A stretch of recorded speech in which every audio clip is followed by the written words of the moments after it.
Welcome back to the Café. On the menu is the beginning of my full playthrough of the Cosmic Wheel Sisterhood. As we go through this witchy narrative game chock full of challenging dialogue choices and beautiful card creation, I think you'll see why I loved my time with it. The pixel art is beautiful, the music provides perfect ambiance, and the story weaves between the personal and broader societal topics seamlessly. I'll have a more in-depth review of this coming up in a bit, but for now, be sure you've watched part 1, which was the demo that they made available prior to launch, to get up to speed, and then get ready to enjoy the remaining 5-episode arc in this full playthrough series. So what's pretty amazing is I played the demo of this. I will put it in the full playlist because it was the first few chapters of the game, and the demo saved my progress. So we will be starting at Chapter 3, Sisterhood, and I can't wait. That wasn't so bad, right? That arbiter, Thea, seems nice. Yeah, I feel like she genuinely wants to help. It's not a vibe you often get from magical authorities. Any authorities, really.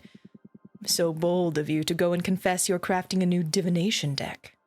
I did confess that, didn't I? I didn't feel intimidated by Thea. I felt powerful since I've met you, or this deck isn't going to be secret for long. It wasn't that I didn't feel intimidated. I think the fact that if I'm making this is not going to be secret. I think why hide it? Better to count on the sympathy of the arbiters early. Oh, good point. Happy to know I'm in safe hands. Should we do that reading we had pending now? Yes, let's learn a little bit more about you. Abramar, eh? It can wait. You have mail waiting to be read anyway. What's the matter? Are you scared? Scared? Who? Me? Yes, I am. What? Why? I've had other beings read me in the cards, the stones, the bones, the pendulum, you name it. But what you do doesn't feel like fortune-telling. It feels like you're tearing the cosmic wheel apart. Your readings are too deep and too sharp. But that level of insight is something desirable in a seer, isn't it? Absolutely. You're the best I've ever seen in my long existence. But exposing oneself to your arts feels so taxing. I'm happy, though. It's been ages since someone stirred fear or unrest in me. That's true. Again, Abramar, eternal demonic being, may be nice to feel something every once in a while. Thank you. Happy to bother you, I guess. But don't think you'll be able to postpone this reading indefinitely. Sure. Don't let me keep you now. It seems like you have friends eager to meet you again. Okay, let's click on that then. Hello! Here's the mail, it never fails. We have 2 beings that have brought us mail. This turtle-looking log hermit crab thing, maybe? And what looks to be a dragon. I'm gonna pick this little log guy because this is too cute. Dear Fortuna, is it true what the Arbiter's Falcon said? Can you receive visitors now? Oh my gosh, it's been centuries. How have you been? I would love to see you. Let me know when you're ready to meet me, please. Your friend, Jasmine. So we can choose to invite or not yet. Now I wonder... Let's say not yet. Only because I wonder if we have to pick between the 2. Fortuna, this is great news. I'm dying to see you, girl. Say the word and you'll have me coming through your window ASAP. Love, Dahlia. So which friend do I want to visit?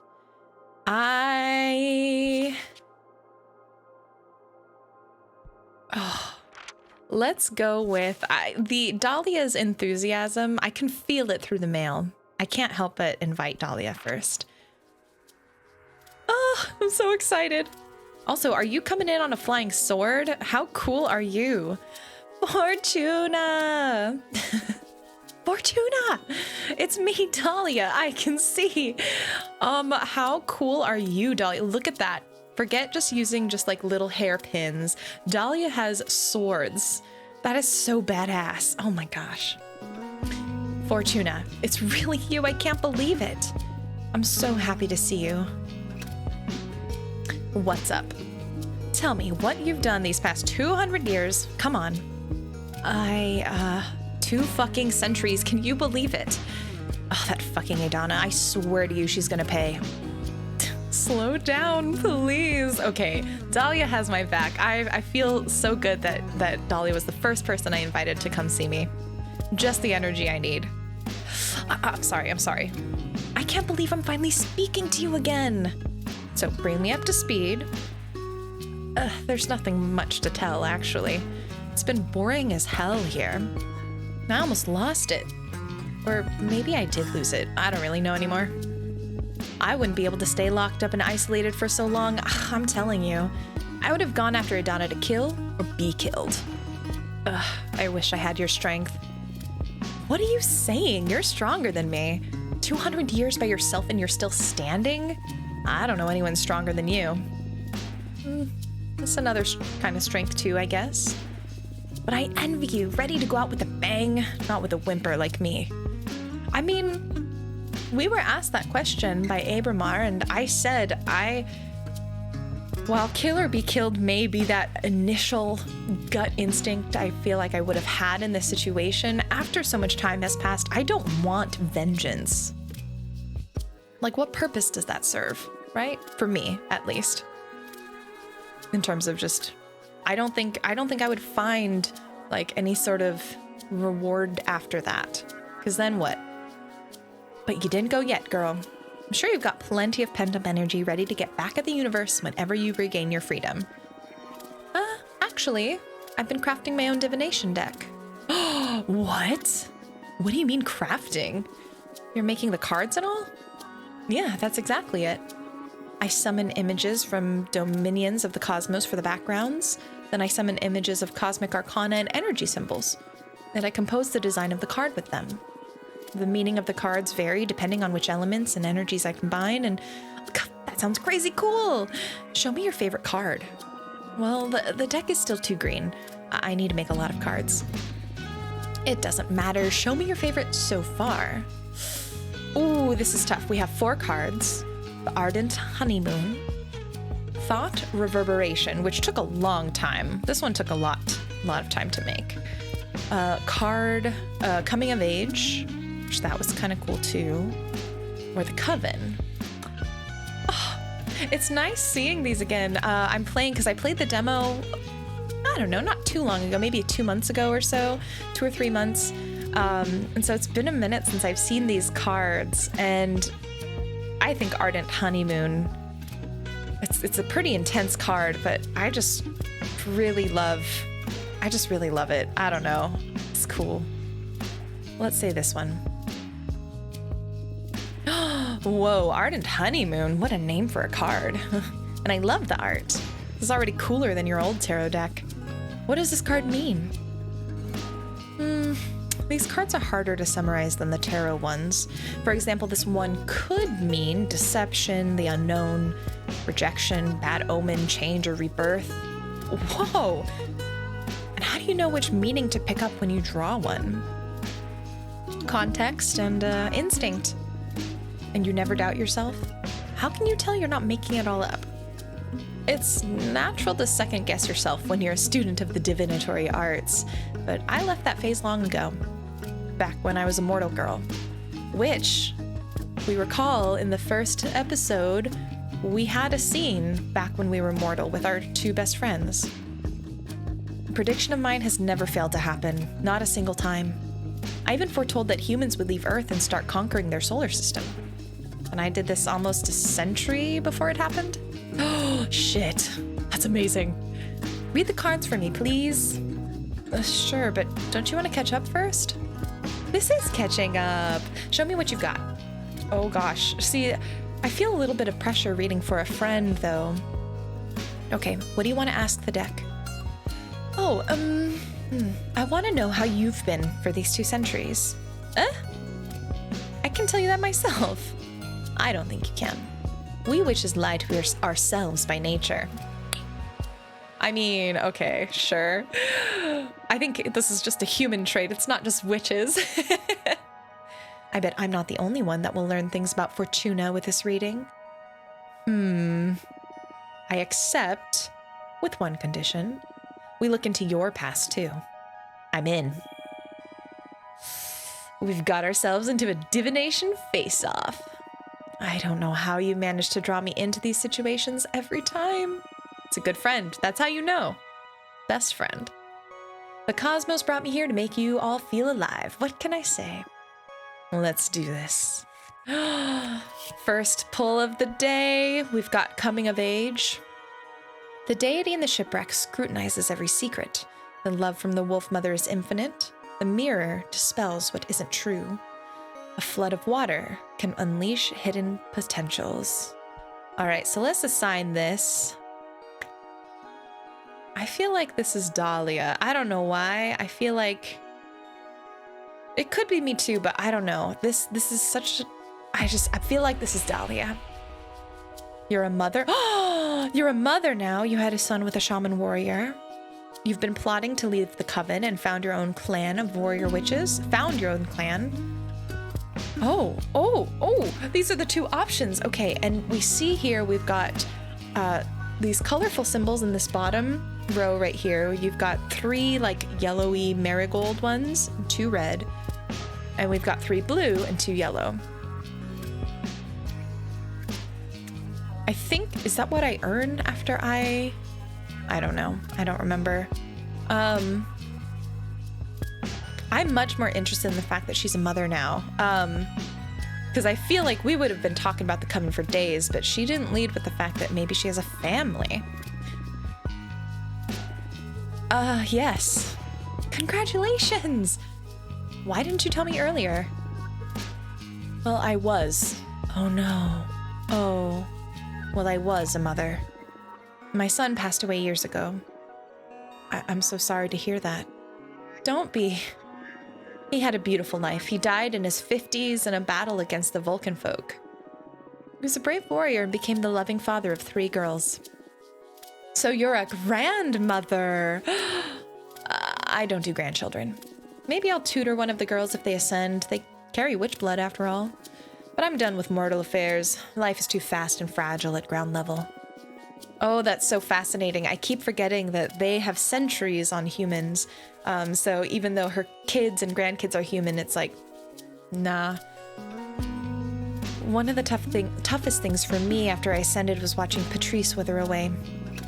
She had a great mortal life. Stop feeling sorry for her. I know. Just sometimes I'm even a bit envious. But real life, that was never meant for me. A family, a job, a house, a car? Sounds so alien to me. I can't picture you driving a machine either. Earthlings are so weird. I agree. Okay, so we gain those as we read.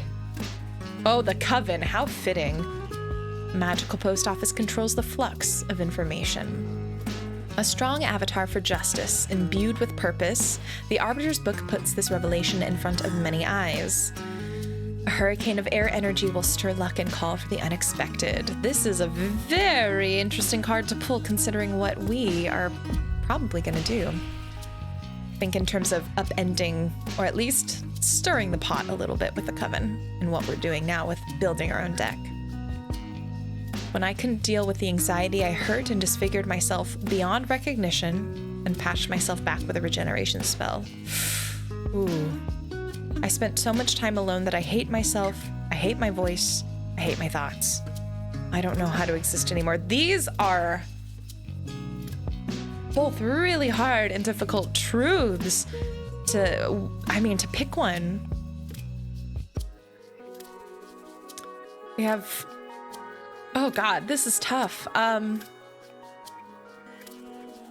feel like the first one probably is one that I would connect with more. I think the first one. This is so strange. I can't see a thing. I've never tried to read into my own past. Maybe I'm not supposed to. Oh. I'm lying to my friend. I didn't share that thought. I had the opportunity to be vulnerable with one of my besties and I didn't. Come on, we could do it. Ugh, what a bummer. I'm sorry I can't meet my end of the deal. Do you want to try and ask something else? Nah, it's okay. I played and I lost. Not that I mind sharing stuff with my best friend anyway. It's not very fair of us. I feel like our friend was willing to be vulnerable, allow us to see into her past. I feel a little disappointed that we didn't do the same. Would you like to ask anything else? Maybe... Nah, that's enough fortune telling for today, I think. I gotta hand it to you. This new deck is something else. Congratulations. Thank you. I'm still trying to get the hang of it. Can't wait to witness what you do once you reach your full potential. It's gonna be scary for sure. By the way, I have a favor to ask you that I don't know if it's gonna be too much. Hey, I'd do anything for you, whatever you need, Dahlia. The thing is, that favor isn't for me.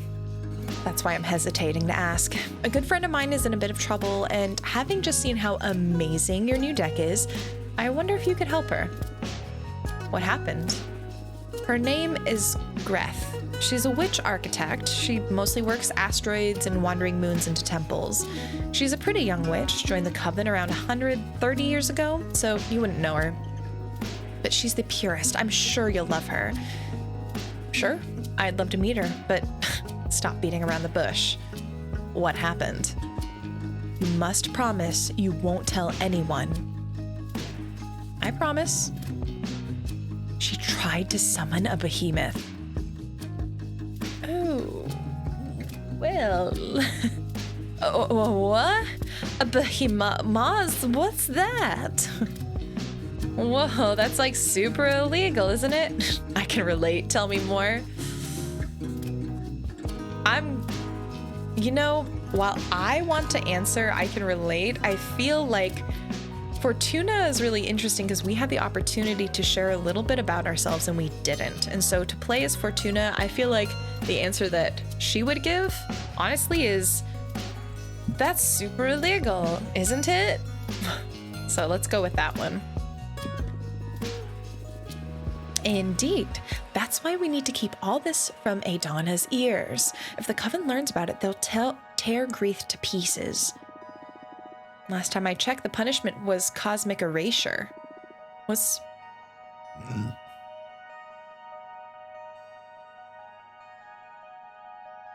your stance on this? That I want to protect my friends, of course. Happy to hear that.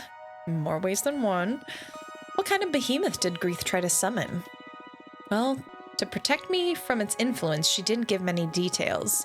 Greth tried to summon a builder behemoth to help her craft a special altar out of a titan skull or something like that. But since she's an architect, their essences were so similar, the behemoth got entangled with her own being. They fused. She hasn't even let me see her since the summoning went awry. Oh my, this sounds grave. She's desperate. That's why I'm coming to you. Your deck may be the only hope for her at this point. She can't stay hidden from the Coven forever, and when they find out, I don't even want to think about it. I'll help her. I'll do everything in my power, I promise. Thank you, Fortuna. I must go now. I'll tell Greth to write you, and thank you for the reading. You're the best, and I love you, and I'm so happy to have you back. Me too, Dahlia. See you soon. Oh, Dahlia, goodbye. You're so cool. A behemoth. Oh. I know someone who's summoned a behemoth. It's me. I'm the problem. It's me. Hi. All right, let's see Jasmine. Oh, Jasmine's so cute. Both of my friends are adorable. I'm so happy to see you, Fortuna. Thank you for coming. I missed you so much. I love you. I love you too. Oh, look at how adorable she is. Like, My friends, two hotties. What can I say? I have just beautiful friends. I thought you still had a sentence of 8 centuries ahead of you. How in the cosmos did you manage to soften Adana? I didn't. It was an arbiter who took pity on me. Or, well, more than pitied me. I think she was awestruck or something. Either way, she lifted the ban on visitation since she determined Adana's punishment was too severe. And that arbiter was dang right. I mean, I wouldn't dare...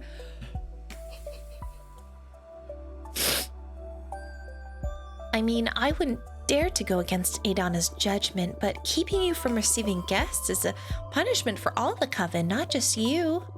You're just too precious. I missed you so much. I miss you too. So tell me, what did I miss in these 2 centuries? Oh, shut up. You tell me about you. I'm not ready to go into that. It's nothing pretty. Isolation can take you down some dark paths. I'd rather hear about the outside world. It would mend my spirit a bit. Okay. Well, what would you like to know about? How's the coven these days? Powerful, I'd say. We're growing beyond the scale of any other covens, both in knowledge and in power, although it's becoming more and more demanding to keep up with Adana's direction. She's set up a system where we all have quarterly performance checks, and that's made us all grow exponentially. Many other covens are trying to intimidate our system to stay competitive, but some witches are having problems staying in the game. And if you accumulate too many low performance reviews, you get expelled from the coven. I'm doing fine though, don't worry about me. I can say you've always been so talented, or fuck it, Anna. I'm gonna focus on the positives. My friend is here. We can vent later. I'm sure you won't have any problem keeping up with the elite. I guess. Although I feel bad for all the sisters left behind. Yeah, that sucks. We should trust in Adana's direction, though. She's the oldest, and I'm sure there's an important plan for all this. Okay, so we've got 2 very different experiences already with our friends. Jasmine is much more within the coven, kind of in that, like, I would say maybe more of that status quo of wanting and, like, hoping for things to just be peaceful and happy and run and everything to go right. It seems like my other friend, Dahlia, is ready to just be like, fuck Adana, like, this isn't right, and ready to maybe upend the system a little bit more. We also saw in the readings, we could have talked about it, but we didn't, the fact that Dahlia may want to actually start her own coven, perhaps related to some of the things that we're talking about here. That's maybe some of the background reasoning why. It's not like expelled witches become pariahs. Witches from our coven are extremely well regarded everywhere, and don't have any trouble finding a nice new position. Well, that's a good consolation, I guess. Anyway, are you working on anything interesting? I am indeed. I am perfecting the art of enchanted chanoyu, also known as magical tea craft. Oh, cool. You've always loved your plants. How'd you end up focusing on making tea?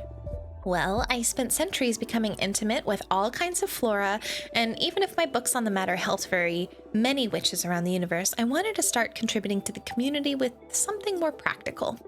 I've developed numerous dried mixtures, all harvested from my own personal garden.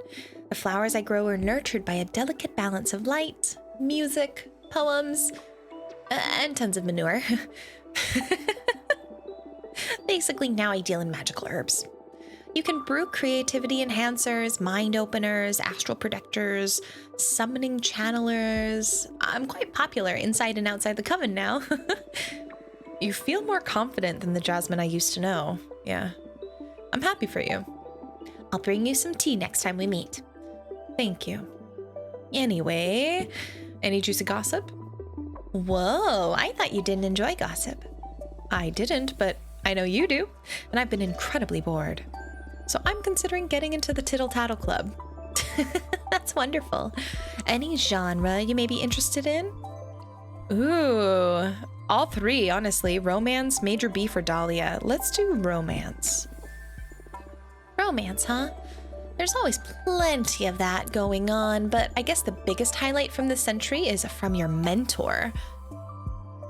Oh, is it Eania? Impossible. That hag doesn't have the ability to love.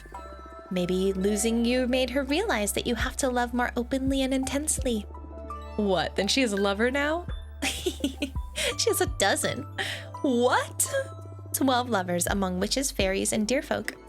Shut up. I swear, she's changed a lot. She looks very happy now. Although she hasn't accepted any new students after losing you.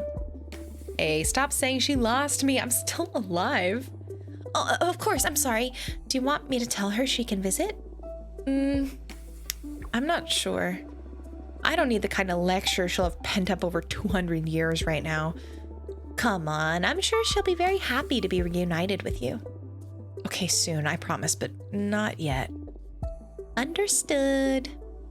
Anyway, dang it, I can't ask about the other bits of gossip, but we did learn something new.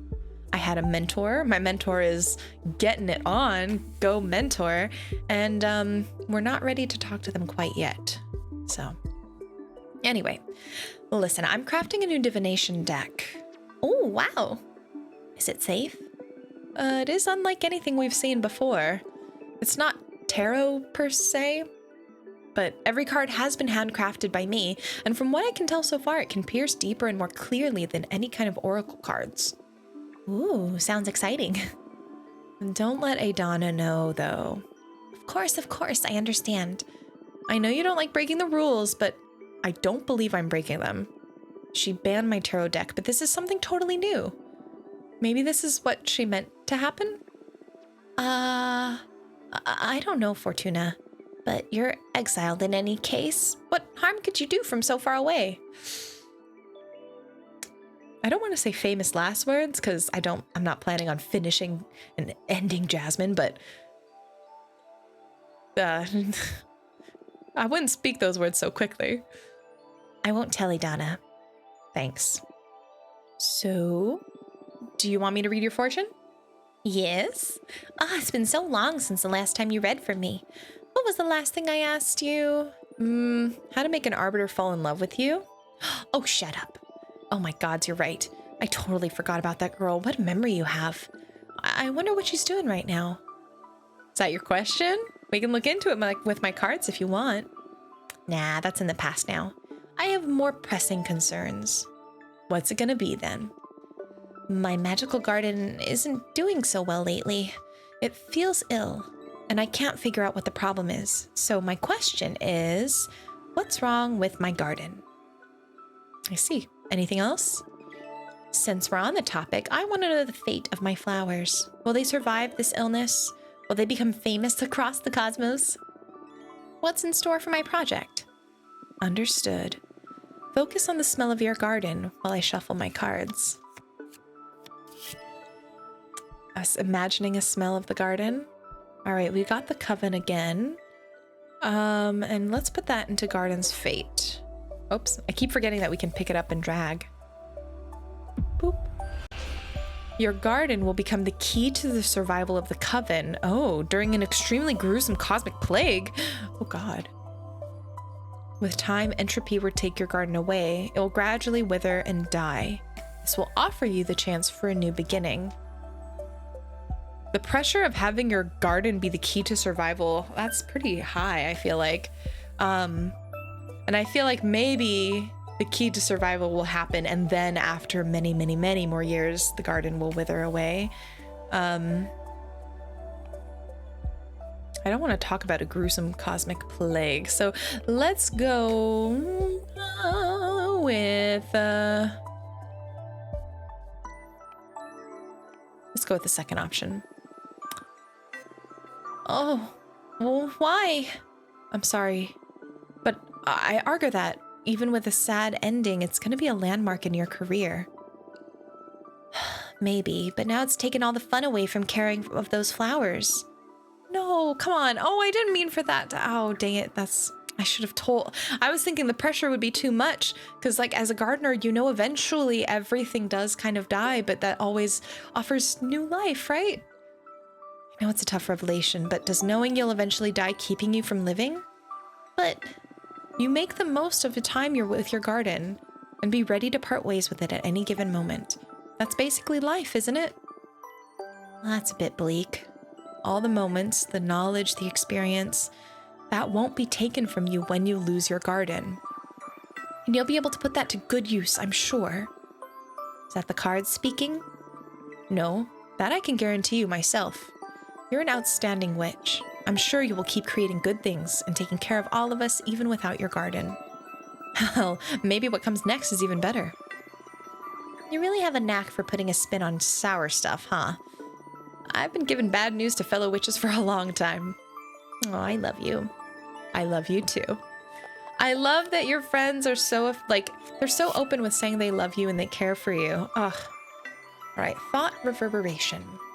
Consciousness of the many selves, a symbol for a haughty guardian. One look from the ancestral being can command mortals to sin. The sound from the trumpet garners everyone's attention. So guardian, ego, authority, happiness, temptation. All right, let's see what that means for the illness. Your pride is poisoning the soil. Ooh, success has made you arrogant and your garden is suffering for it. Adana cursed your garden. She is testing you in secret to make you stronger. There's nothing wrong with your garden. You're just tired. You need to rest. A jealous witch is sabotaging you. Someone who visited your garden recently planted some corrupted seeds. These are all very different readings. I don't feel like pride is maybe the case. We did talk about how she's successful and people know her inside and outside the coven, but I don't think that's it. Adana. Now this is interesting. We are potentially planting the seed for maybe some more rebellion against Adana, which is kind of intriguing. Honestly, I'm always for encouraging someone to rest. So I'm gonna tell her to rest. I think, you can't pour from an empty cup, and perhaps the garden being a manifestation of an extension of her is feeling that, right? You can't flourish until you've cut away a few things and just sat back a little bit. There's nothing wrong with your garden. You're just tired. You need to rest. But I shouldn't. I have so many orders to take care of. I'm just the messenger. Now you know the reason behind the soil's lack of health. If you want your garden and your tea craft to recover their glory, you should enjoy a nice vacation. Oh, right. Come on, it'll be good for everybody. You didn't become a witch to work yourself like a mule. You're right. I'll take it easy for a while. Thank you. Now I'm curious, we're building up these points, and I know that we'll be able to spend them when we build the cards. I'm curious how it impacts maybe some of the stuff that we have available to us. Do you want to keep digging? That's all right. Enough emotions for today. I don't know how I've been getting by without your guidance for 2 centuries now. That's because you're a badass witch, and my deck is only good for knowing in advance how amazing you're going to be. That's all on you, with or without divination. Aw, Fortuna, you're too good. I missed you so much. I missed you too. Well, I need to go back to my garden now, but I promise you, I'm gonna make up for all the time we've lost. See you soon. Thank you for coming. I like that we didn't have to pick between the 2 letters that came in, that we got to just enjoy having conversations with both of them. Now, what's interesting is I think if I had picked Dahlia second and Jasmine first, I'm curious if my opinions of Adana maybe would be skewing slightly differently. I'm feeling like even though I'm not going to go out and kill Adana, which Dahlia was kind of like, kill or be killed. I've got to fight. I'm not about that, but I am much less on Adana's side. Whereas my friend Jasmine, who is like, nah, she's just doing her best, which is probably also true to some extent, right? Most people aren't just pure good or pure evil. So I'm skewing towards not really being a fan of Adana or being in Adana's camp, but who knows? Maybe if I saw them in a different order, that may have changed. What a heartwarming reunion. I didn't take you for the intense friendship kind of character. It's all because of them. They're just too good and don't mind bearing with a weirdo like me. Don't sell yourself short. I'd say you're still the most interesting of the lot. And I'm sure they experience the same kind of attraction I feel towards you. Come on, stop buttering me up. I'm not that charismatic. I wouldn't say it's charisma. It's something more primal, like how mortals can't avoid staring at a flame. You woke up poetic today, huh? Say, who do you like best, Jasmine or Dahlia? Ooh, so I can say Jasmine, I can say Dahlia, or I can say, what kind of question is that? Childish question. I'm gonna say that because it's like, who is your best friend? Yeah, maybe you do have someone closer, but also they both kind of have these different roles and facets that are wonderful. And I don't know, picking one seems weird and hard. Indulge me. I'm not asking this just to annoy you. As your mentor, I consider this an important introspection exercise. It'll make your divination better. Don't pretend to be all wise now. I know for a fact that you just enjoy spilling the tea. I'll give you a cop-out option even. Come on, just play along. Who do you like best? Jasmine, Dahlia, or me? I can say Jasmine, I can say Dahlia, I could say Abramar, or I could say enough. I'm not gonna go there. This is tough. Frankly, I've spent in game time, I've spent more time with Abramar, and I do feel a little bit more close to him than Jasmine or Dahlia. And I think it's kind of interesting because that's sort of what happens in real life, right? You have maybe best friends that you've been close with for a long, long time, but perhaps after 200 years, 2 centuries, even though they are my dearest friends who I love absolutely, it's like the fires, it's like the coals of a fire, where they're like constantly warm and you know that they're there and you can like stoke flame anytime, but they're not burning hot, right? And so maybe, I don't know. I'm going between Abramar or enough. I won't go there. I'm curious what you all would say, so please put those in the comments. If you have Jasmine, Dahlia, Abramar, or you wouldn't pick. I mean, at the end of the day, I don't want to not play this game. You know, I think it is a really interesting introspection exercise. Not answering is going to say something about my character as much as answering is going to say. But I think I'm going to say Abramar. You, Abramar. Oh, is that true? Why do you like me best? You're not going to just... Okay. Your adorable need for validation or partners in crime. You are the only one I can confide in. Now, that is something very interesting, because we weren't comfortable sharing our full selves with Dahlia or Jasmine. When the opportunity came, even for us to tell Dahlia about what we've been through, we opted out to not. That says something.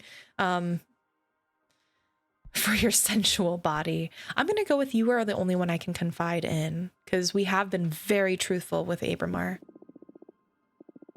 I'm not sure if my best friends will understand what I've done to regain my freedom. Until then, you are my cosmic pillar.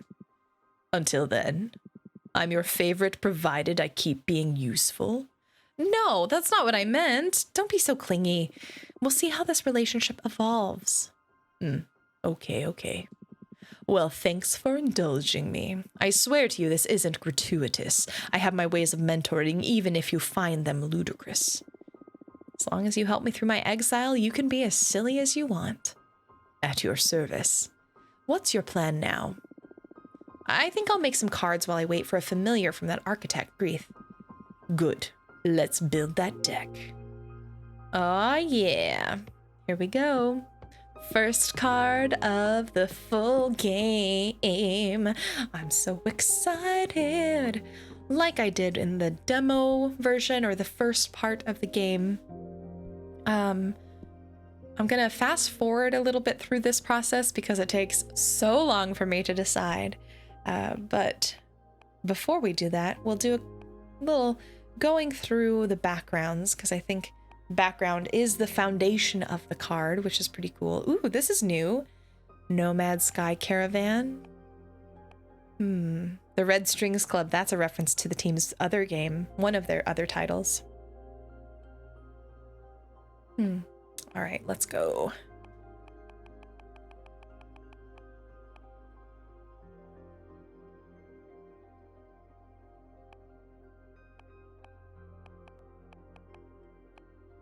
Okay, I think I've got it where I wanted.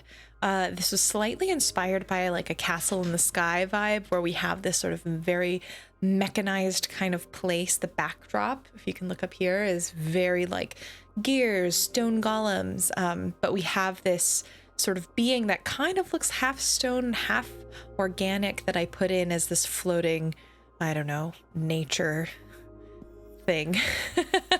So we'll see what this is. Forgotten Scaevola. The iron golems support the cards Entelechy? The oracle only offers the strongest seeds of a strain. The sacred cane blesses the landscape. Excessive earth energy can lead to immobility. Determination, rightfulness, support, success, indifference, stagnation. This will be a nice counter to perhaps the water cards that I had. All right, let's make one more card and then we can, ooh, that's pretty. Jade Monks. That's beautiful. Ooh, Quicksand Graveyard's cool too. Okay. Moonstone Temple is really good. Maybe we'll go with Moonstone Temple. I very much like that. I think we're gonna go with the Moonstone Temple. Okay, we'll do that.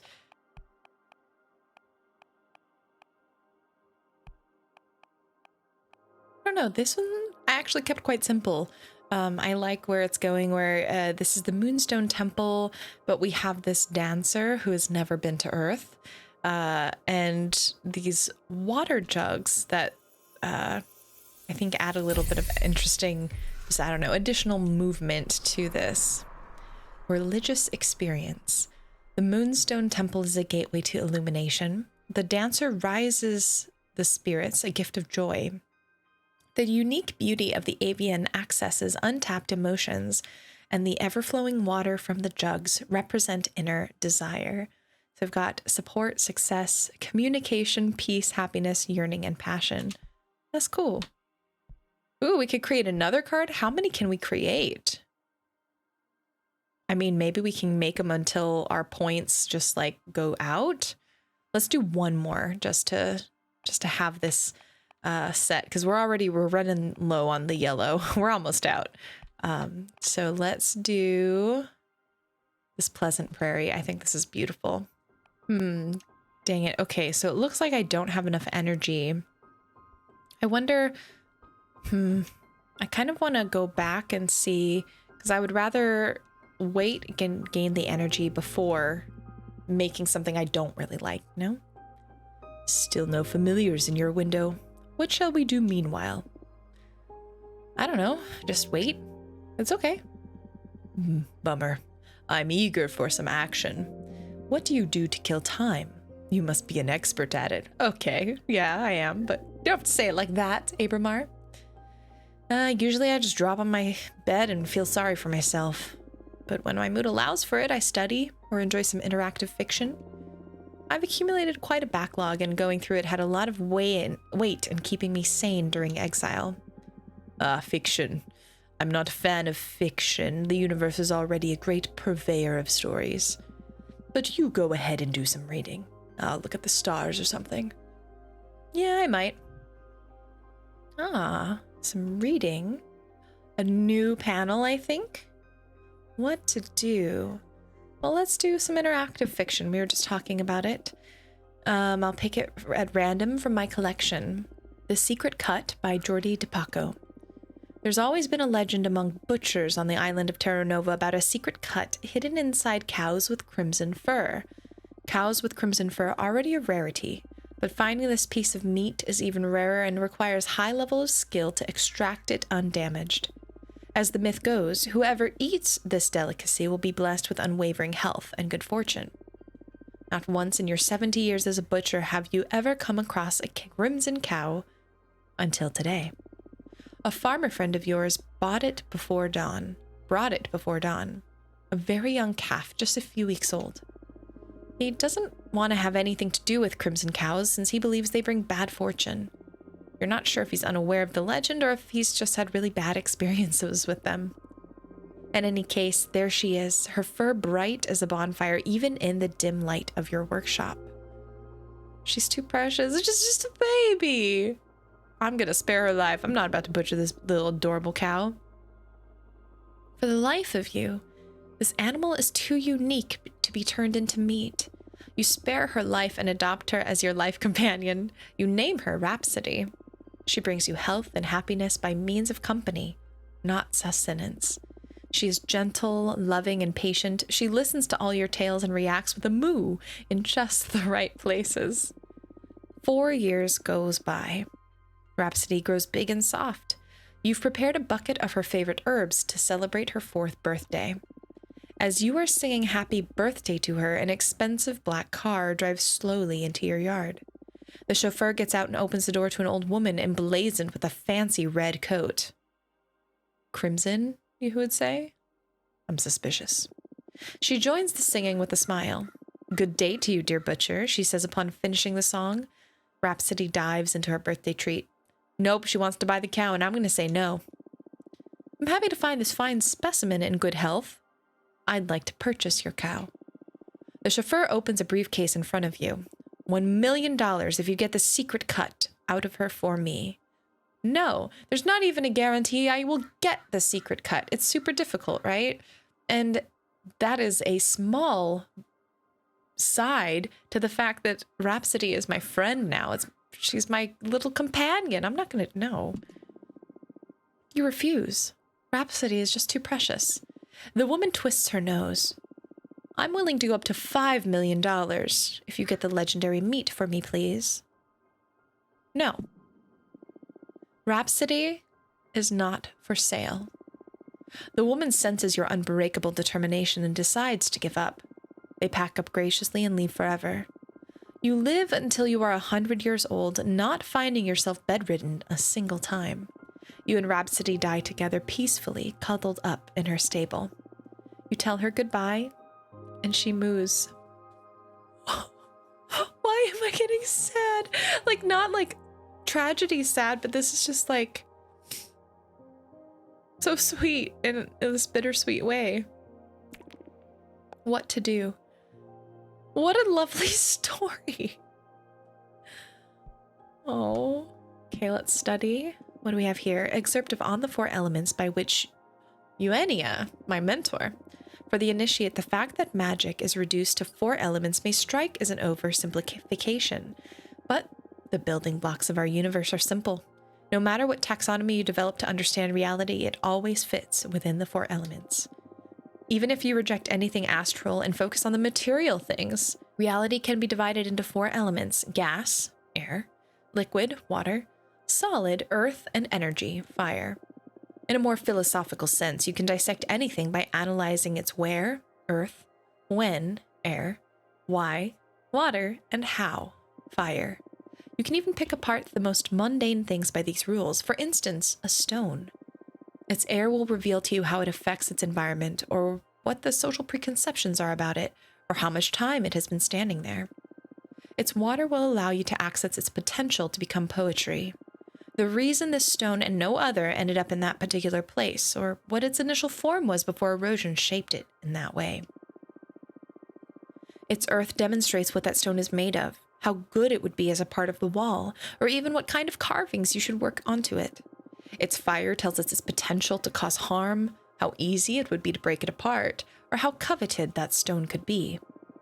As you see, the 4 elements open the gates of thought to infinite modes of analysis. Okay. Now, it looks like we could keep studying and keep doing interactive fiction to maybe gain a few more points to make a few more cards, but I'm going to go to sleep and see what what happens. Will it progress us to the next day? It will. You dream about thought reverberation. You're reading a book while watching your mother sew some cool patches on your sister's jacket. When she's done, she shows you the jacket, and all the patches have eyes that blink, looking at you. Perhaps like Abraham? Perhaps? And look, I think we have a visitor. Okay, grabbed a drink of water so I could keep reading. Ooh, Spidey and a bird. Let's definitely go with the bird first. Hello, Fortuna. My name is Greth. I'm a witch architect. I believe our common friend Dahlia told you about my situation. I need the maximum discretion regarding this matter, so I'd rather talk about the rest in person if you are willing to have me. Okay, now who's Spidey? Witch Fortuna. My friend Jasmine is always talking about you, and she just told me you're now allowed to receive visitors. Congratulations. Sorry for contacting you so abruptly, but I think your divinatory arts could help me regarding a thing with a personal project, and I'm in a bit of a desperate situation. Louise. Okay, so if we're going by the same just format as yesterday, I think I will be able to talk to both of them. I'm a little bit more interested in Greth's predicament because I'm in the same boat, so I'm gonna go with them first, I think. Yeah, let's go. Let's invite Greth.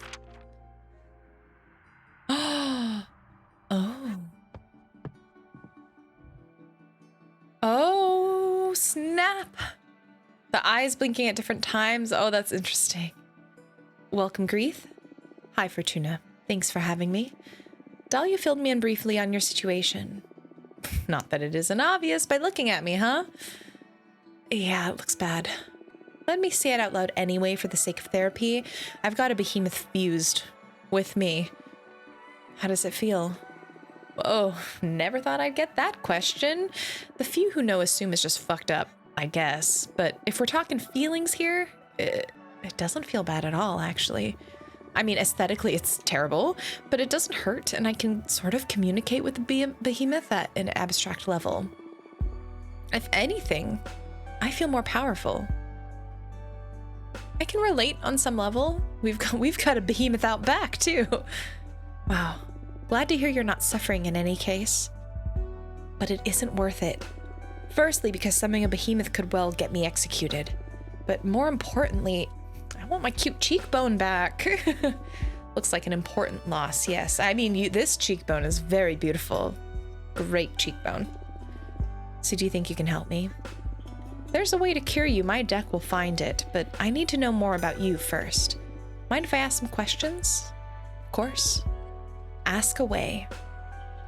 Why did you summon a behemoth? I was at the end of my rope. What about you? This isn't an easy topic for me to discuss. Not because of the behemoth. That part is pretty straightforward. I wanted to build a temple out of the skull of a titan of the quarry.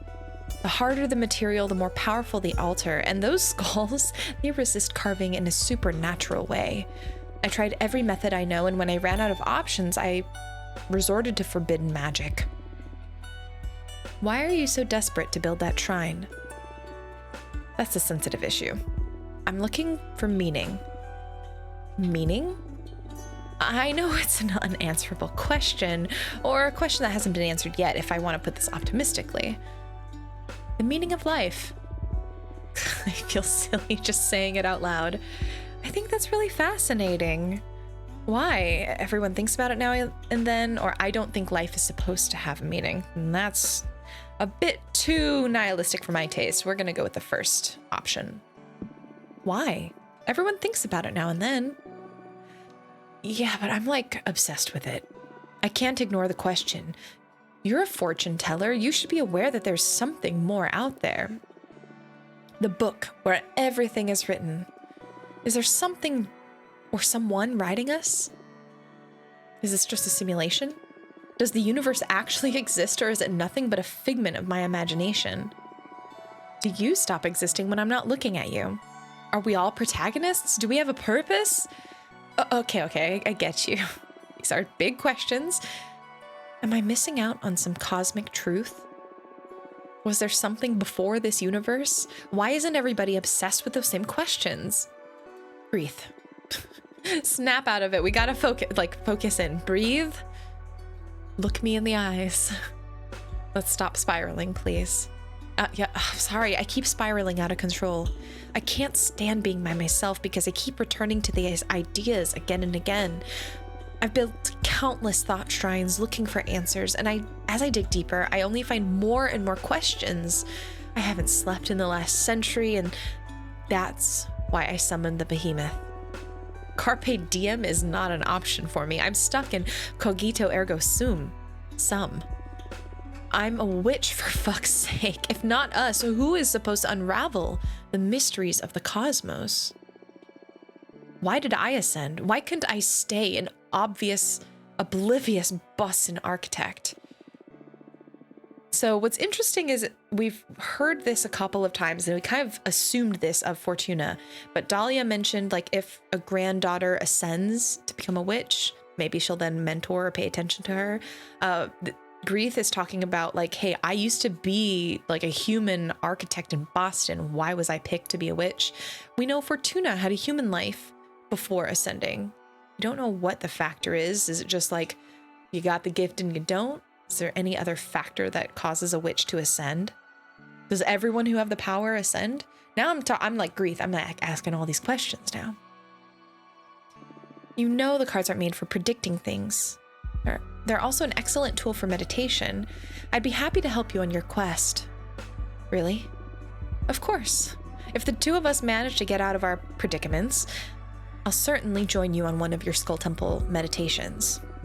Who knows what we might find channeling the power of your shrines through my deck. Oh, that makes my heart race. Yes, please, let's dissect the cosmos together. What's your predicament, though? I'm exiled. Forced to remain on this asteroid. Well, let's leave it at that for now. Okay. Promise I'll help you be free in any way I can. Partners? Partners.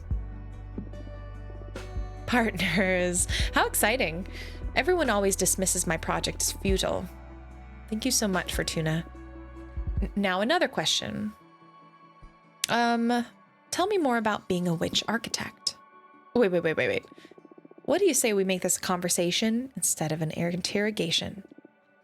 It's not an interrogation, it's an interview. And besides, I'm not that interesting. Pfft, come on, Fortuna. All witches are interesting. And you're the only fortune teller in our coven. Dahlia speaks highly of you too. I'm dying to know more. To be honest, I feel awestruck just by the way you look at me. I can tell you aren't cut from the same cloth as the rest of us. You are special. I've never said this to anyone. I feel ridiculous, but I just need to express it. And again, Abramar was saying the same thing. Thanks. But what do you want to know anyway? What is it that drives you? Freedom. But that's circumstantial. I mean, ultimately, what makes your life worth living? What is it that drives you? Pleasure, curiosity, or achievements?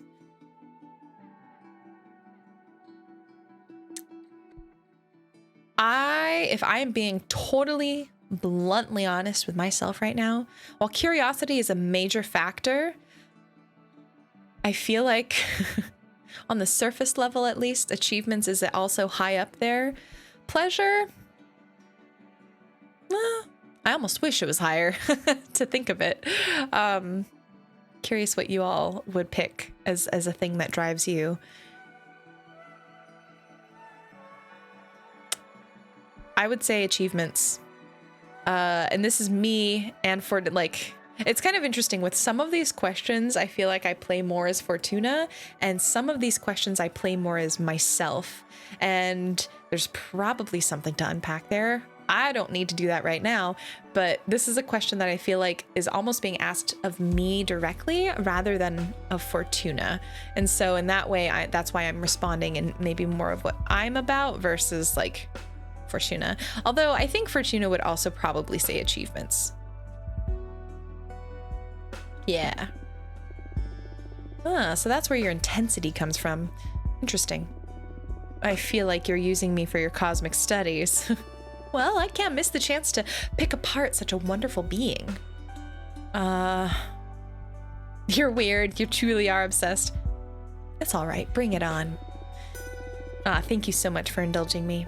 I'm truly enjoying this, though. Glad you're having a good time. My turn now? Sure. Ask away. Okay, tell me, so I'm going to repeat the question again. Tell me about being a witch architect.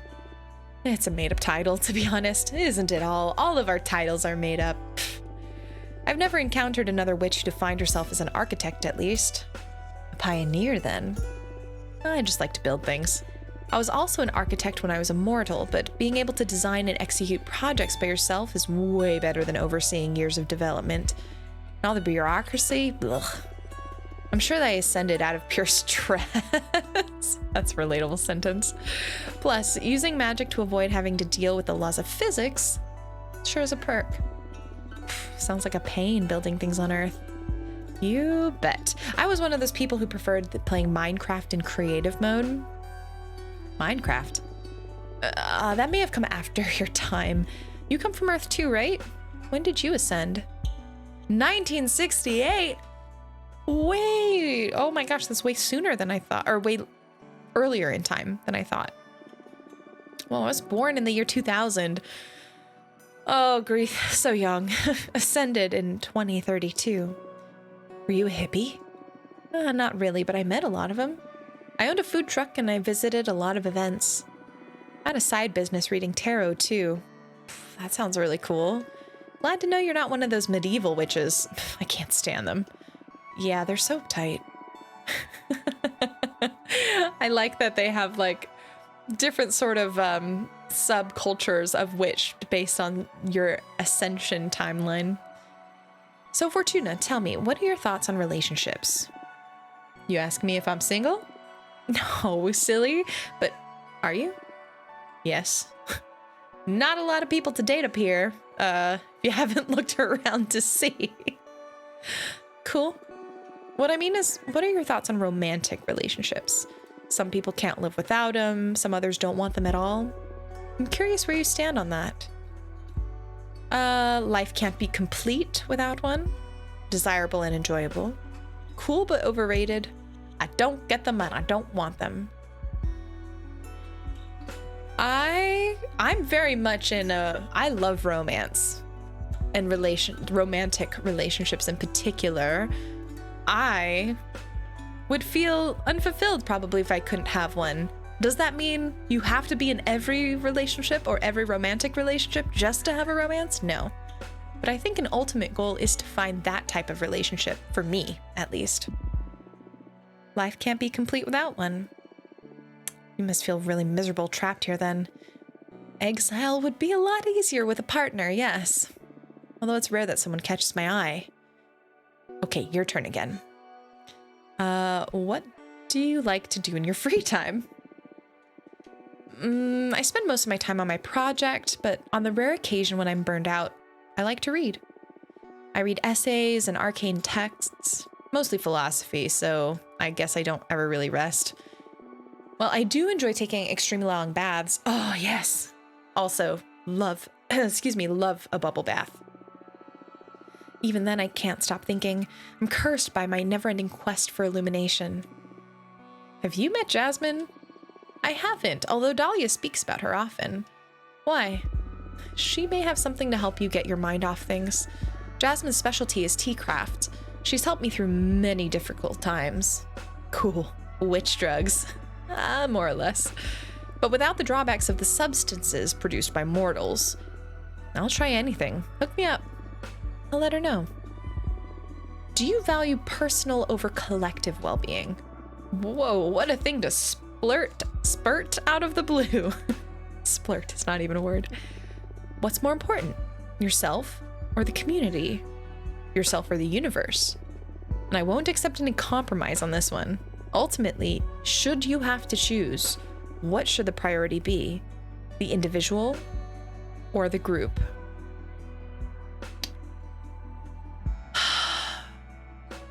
Honestly, I would pick, like, if, for example, in the most extreme case, if me dying were to save everyone I loved, of course. Why, like, of course I would make that sacrifice. Do I want to do that? No. But that should be where the priority is in my head. Again, with any of these questions, I would love to know if any of you agree, disagree, why. I'd be very curious to know. To me, and just in my head, it just feels so like obviously everyone, but I'm sure there are people out there who are thinking, no, the individual, absolutely take care of yourself. Yeah, I don't know, everyone for me. Even if that makes you miserable. Collective well-being should come before any one person. I can't be truly happy if my actions harm or hurt other people. I care for the world, but only if I get to be happy. No, I can't be happy if my actions hurt other people. Like, just if I have the ability, and you know, that's not a great thing. I've had this come back to bite me in the butt real hard. Where it's like, if you make those sacrifices so they can be happy, that's not healthy all the time. But I think in my own brain that is where I typically live. I would rather be miserable so someone else could be happy. We won't think about that too hard. It takes a special kind of selfishness to be happy at the expense of others, right? There isn't much of a dilemma if you put it that way. I say this as a general rule. On a case-by-case basis, though, there are times when you have to look out for yourself and your loved ones. Thank you. Exactly. Yeah, I agree. Nothing is ever that easy.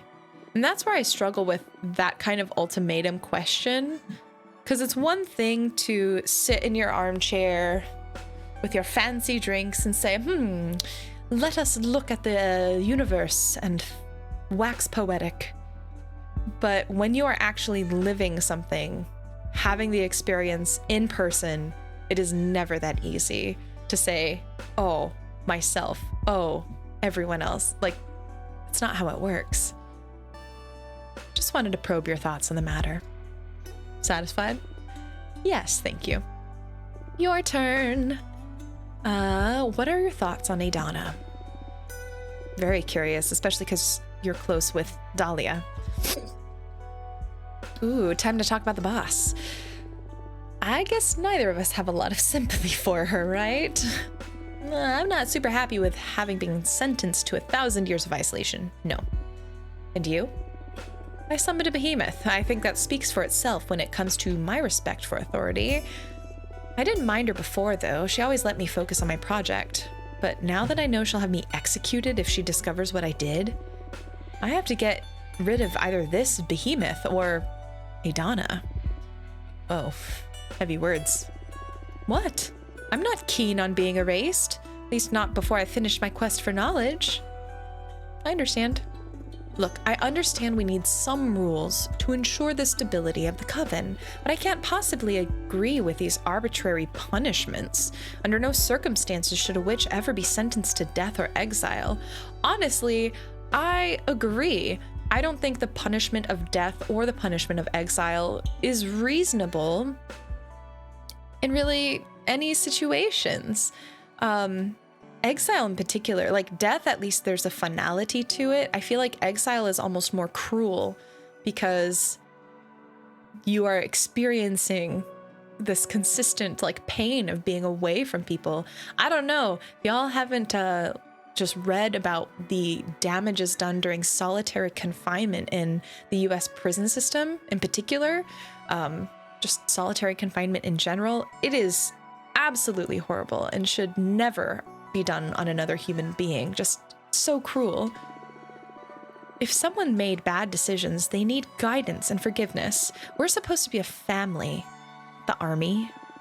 I couldn't agree more. We need to construct instead of prosecute. I hear you. Fortuna, I feel like I'm ready to get my fortune read.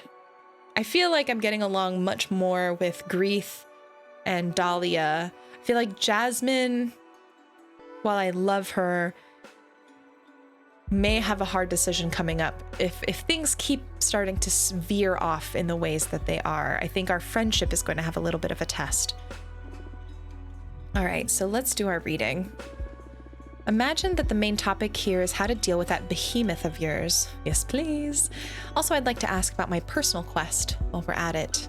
I doubt a single card will allow me to finally untangle the meaning of life in the cosmos, but maybe not. But I'm sure it'll be able to point you in the right direction. Yes, the quest for knowledge is about asking questions from as many angles as possible. And your deck is one I haven't tried yet. Keep these questions in mind while I shuffle the deck.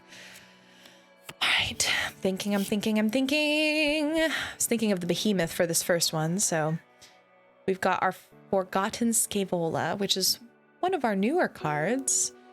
And I was thinking of the behemoth, which, okay, the immobility makes me a little nervous. Conquer them. The behemoth is feeding on your fear. Stop being afraid. It's your turn to intimidate. You will never be free. Even if detached, oh, that's dark. The behemoth's seed will remain in your brain forever. Well, that's bleak. Conquer them. I'm wondering which them we're referring to. The Coven? The behemoth? Maybe the behemoth. Let's try it. Let's do that. Stop being afraid. Easier said than done. But I like the idea of turning myself into the scary one. If the deck suggests it's because it's possible. And you certainly have a great deal of presence. You think so? Come on, look at yourself. Look at that. Look at you. The question now is how to intimidate a behemoth. They might seem all otherworldly, but they're fools the same as us. How do you know that? Clairvoyance. The cards told me. Okay. Thinking. I'm trying to actually put into the energy, thinking about the quest. Magical post office. All right, we are getting this card quite a bit. You need to break even more rules to find the secrets of the cosmos. Disregard all authority, seek the forbidden. Oh, I hope my advice does not lead them astray. You'll never untangle the meaning life, but your work will allow others to reach it. You've done enough introspection, now you need experience. The meaning of life is hidden beneath greatest love and greatest loss. That's pretty good advice. And it kind of goes again with the questions we were getting asked earlier. It's like, you can philosophize as much as you want, but if you're not living life, then how are you to understand it? You gotta actually go out and do the thing. Damn, that seems so obvious. The meaning of life is to live, isn't it? Sorry if I said something silly. No, you're absolutely right. I've spent so much time inside of my head, it's no wonder I'm so lost at this point. You can't appreciate a painting with your eyes closed. Time for me to do some living, huh? Sounds about right. Will you help me with that? It'll be my pleasure. Once I manage to get rid of this behemoth, I'll visit you just for fun, okay? Yes, please. It's a deal. All right, we've gotten some more magic so we can build our deck. Do you want to look into anything else? No, thank you. You've given me some ideas about how to get rid of this behemoth. I'll do some research on my side, too. We'll consult our notes, aka our behemoth. Let's meet again to teach this bastard a lesson. Looking forward to it. See you soon. Oh, flying away in a skull. That's cool. Looks like behemoths are in. Yeah, they're all the rage amongst the rebel witches with poor judgment. I think I can help, if you're interested. I'm all ears. We, the behemoth, know each other's names. If you knew the name of the behemoth possessing Greth, any ritual you might perform to free her would be more likely to succeed. That's perfect. Tell me their name. I know we're partners in crime, but I'm not about to give up one of my siblings. Not for free, at least. There's always a price. Always a price. Am I not paying enough to you already? The deck stuff is one thing. This is another matter. I respect that. Keep your projects separate. Keep your businesses appropriately divided. What do you want? Don't fret. I just want a bit of that delicious power you're harvesting. 5 units of fire to betray a fellow behemoth, plus 2 of air to release their name to you witches. You don't need to answer right now. Save up. Decide if you're interested or not. And when the time comes to try and free Greth, you just let that energy flow to me and I'll whisper the behemoth's name to your ear. I see. It's not too high of a cost, right? It's not, which is why I'm a little suspicious. Just a bit of magic for your dear mentor. It's not the amount, but the thought of what you're planning to do with it. Still afraid of me after all this time. Just cautious. I'm sure you're a forbidden entity for a reason. Suit yourself. But I'll say it again. I'm on your side. Trust needs time. I understand. Well, you let me know if you want me to take me up on my offer when the time comes. Have fun. All right. Spidey time. With Louise, we have another personal situation that we're helping with. What a cute carpet. Oh my goodness, magic carpet ride. Everyone has such cute outfits. Oh my gosh, you have 4 arms. You are like a Spidey. Welcome. Welcome. Hi. What's your name? Fortuna. Your name's Fortuna. I'm sorry. I'm sorry. Nice to meet you. Your name is Louise, right? No need to be so nervous. Any friend of Jasmine is welcome here. I'm sorry. It's just I've heard so many things about you that now I feel like I'm meeting a celebrity or something. My cat is just like standing on his 2 legs, which is really weird, and just like peering up like a little meerkat. Oh, what have you heard? All good things, don't worry. Mostly from Jasmine. She loves you and missed you so much, you know that, right? I missed her a lot too. Oh, there goes my buddy. Why don't you take a deep breath and tell me a bit about yourself? Okay, sorry. My name is Louise, and I'm sorry, I'm drawing a blank. It's okay. How about I ask you some questions? Would that be all right? Oh, okay, that's good. Thank you. Let's see. What do you like to do in your spare time?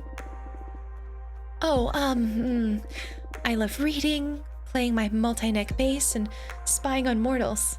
Oh, hey, well, that sounds like a good time. Okay, I'm gonna have to take a second. Appreciate the scrambles here. We have his little face coming into the camera. Ew, his drool all over. I love reading, playing my multi-neck bass, and spying on mortals. Oh, wow, that's weird. Reading? Is it not hip to read anymore? Hip? I was just kidding. The odd part is spying on mortals. And I'm a bit curious about the multi-neck bass too, to be honest. I play a custom bass guitar with 3 necks, since I have multiple arms and all. But I don't play it in front of people. I only use it to meditate. It's really soothing to weave several deep melodies together. I like the idea. I wish I could hear it someday. What about spying on mortals? I love making myself invisible and just watching them go about their lives. Comparing lifestyles from many cultures and planets. After many years of observation, I gained the ability to perceive their That's the second time the words come up. Let me Google that real fast. All right, so looking it up, entelechy is the realization of potential or the soul. So perceive if their soul or their ability for the potential. Entelechy. Learned a new word today. That's how I found my calling and developed my pith weaving. Pith weaving? Sorry, that's my special ability. I can tell you more about it if you're interested. Whatever you want to ask is cool, actually. Relax. Let's see. So your specialty, what is that? Oh, right. I'm a pith weaver. That sounds so cool, but what does it mean? I can harvest mortal's entelechy. It's a magic substance that defines one's behavior and desires. A single mortal barely produces enough thread, but if you find a community with a rich collective subconscious, you can weave whole clothes and capes. Oh, it's hard to picture, but it sounds fun. And these clothes you craft have magical properties, I imagine? That's right. It depends on the kind of community you pull the thread from. As a quick example, the yarn extracted from a band of artists can make a lovely scarf that stimulates the wearer's creativity. I love it already. I'll weave something sometime for you. What kind of entelechy would you fancy most? From moms and their children, from soldiers and warriors, from astronauts. Ooh, I feel like I want something from astronauts. That's pretty cool. Moms and children is really lovely though, but astronauts, that seems like that'd be quite unique. Wow, no one's ever asked me to harvest from them. Now I'm excited to see what comes from this. Honestly, me too. I imagine their drive and curiosity to become an astronaut's no easy feat, and there's probably a lot of curiosity and a lot of ambition in becoming someone in that community, right? If I get the chance, I'll bring you a nice cloth as a thank you present for having me. Thank you so much. Do you want to know anything else? You make it sound like this is an interrogation. No. Oh, sorry. I'm having a good time, but it's easier for me if you ask me things. Sure. Let's see. How did you know Jasmine? Oh, she hired me to weave a special net to gather dew from her greenhouse. It's one of the projects I'm most proud of. I harvested the entelechy from desert nomads to make it. The dew filtered through this net makes an astounding base substance for all kinds of flower-based potions, and Jasmine brews have become quite popular after my contribution. It's been centuries since I've had something from Jasmine. I can't wait to try this improved version. Together, we also developed some magical tea bags that multiply the fragrance of dried mixtures. That's so cool! Now I see how you two became close. Both you and Jasmine are super crafty. It's going to be so much fun to find someone to share your It's got to be so much fun to find someone you share your passion with. Oh, it is indeed.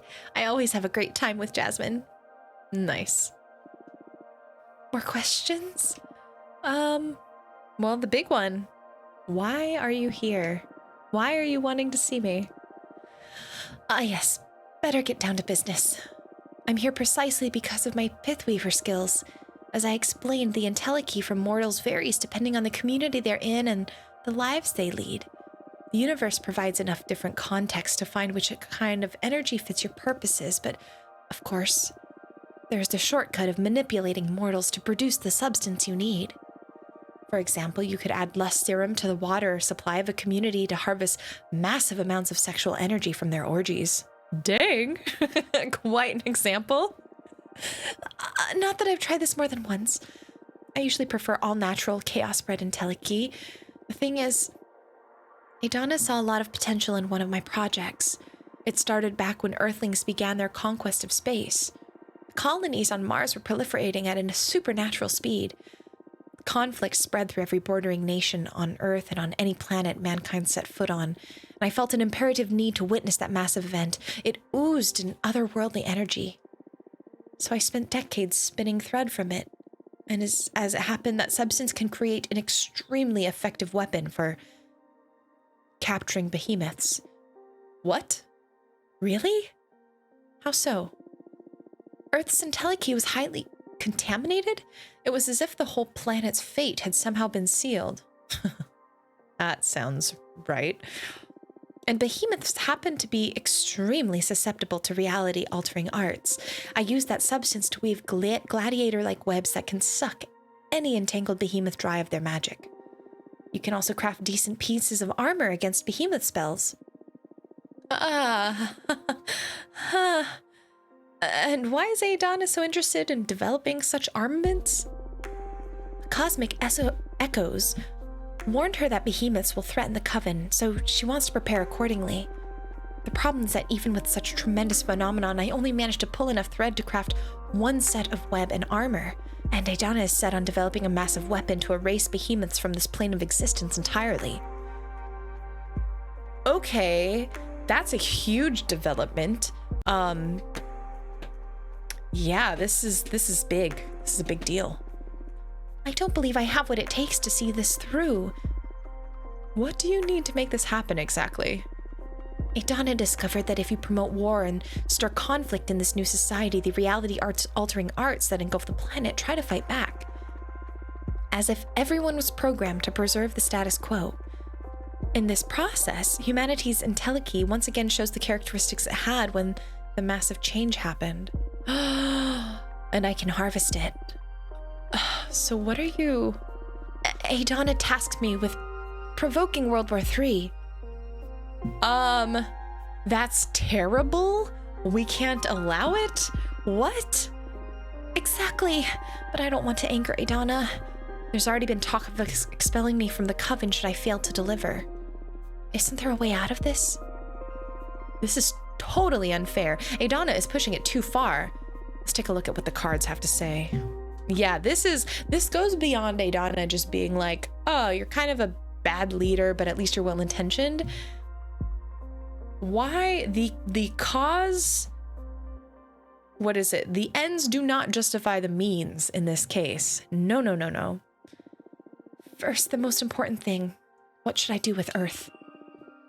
That's if I should do anything at all with it. Understood?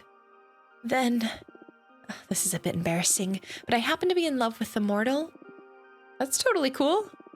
The thing is, he doesn't know I'm a witch. I present myself to him in the form of a regular woman. He's a smuggler in one of Earth's remaining colonies, and he doesn't have an easy life. It breaks my heart, and I wish I could save him, but I'm afraid to show him my true nature. I'm sure he's noticed there's something special about me, but still. So that's another question. What should I do about my mortal lover? My advice is to not get too attached to mortals. They wither too fast. For sure, but let's check what the cards have to say about him. Yes, please. I'd also like to know how to handle Idana. Ooh, 3 questions, all right. Handle her? I'm sure she's going to be really upset when she finds out I want to quit. I don't want to be expelled or exiled. Is there any way to escape her wrath? I wish I knew. You're asking the wrong person there. But this is a new deck. Maybe it'll find a solution. Okay, I'm shuffling the cards now. Let's focus on planet Earth.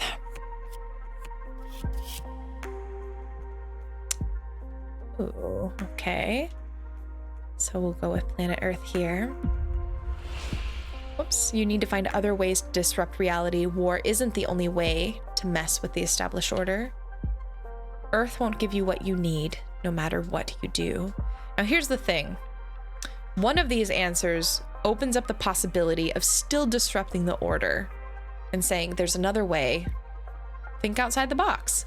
We don't want that. We don't want any possibility of a World War III happening. So I think I'm going to go with the second one and say Earth just won't. I'm going to say you're not going to get what you need from Earth. We'll just leave it at that. So it was impossible all along. Maybe you'll find another spot. No! Why are we saying this, Fortuna? No. The universe is immense. I'm sure there must be other anomalies where you can find the right energy. I agree. My biggest concern is how to convince Idana. Well, we have a card slot reserved for that one, don't we? Of course. All right, well, let's go with that then. Idana. Consciousness of the many selves, all right. We'll save the fun question for last. Idana won't ever be satisfied. Flee and find protection in another coven. Something will happen soon that'll stop Idana from being your problem. Feed Idana some lies, and in time she'll give up and focus elsewhere. Let's go with... Don't worry. Something will happen that'll stop Idana from being your problem. Because I think Dahlia is going to do something. Not 100% sure what, but something's going to happen. What? Really? The cards have spoken. I can't tell what's in store, but you don't need to do anything else. I'm actually excited about this. I hope it means good news for me, too. Oh my, I hope that's true. Idana has become a nuisance for many of us. This could be great news for everyone. I hope. Let's pray to the stars. Makes sense that the cards said I won't be exploiting Earth. That's a load off my mind. Thank you so much, Fortuna. All right, well, think about your love interest now. What are we going to do about him? Ardent honeymoon. Hey. Okay, fierce though. This is a intense card for sure. Kidnap him? No. He doesn't love you. Leave him be and cut all ties, or it'd be more painful for the both of you. These are bad. Okay, kidnapping? No, kidnapping is not the answer.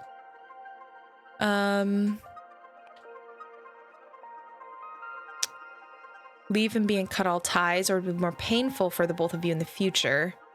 This at least leaves room, like it's an optimistic reading of like, maybe you both love each other, but it won't work. The second one is some real talk. Now it's curious, some of these fortunes are so very different from one another, and so it's less of me reading it, it feels less like me reading the cards and more like I am determining the future. And this ties into what I think last episode, or no, earlier in this episode, where the behemoth said something about me breaking the cosmic wheel. I'm not just predicting what's happening, I'm altering it, I think. So I'm gonna try to pick maybe the more optimistic one, which is still not very happy. But leave him be, cut all ties, or it'll be more painful for the both of you in the future. Oh. Tough, but it makes sense. It is something that's been in the back of my mind all these years. It's time to witch up to my responsibilities. I'm sorry.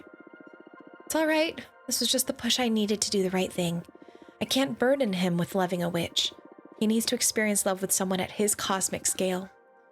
Sounds like a wise decision. Thank you, Fortuna. All right. That was an intense session. I've had my fortune read before, but it's never felt like this.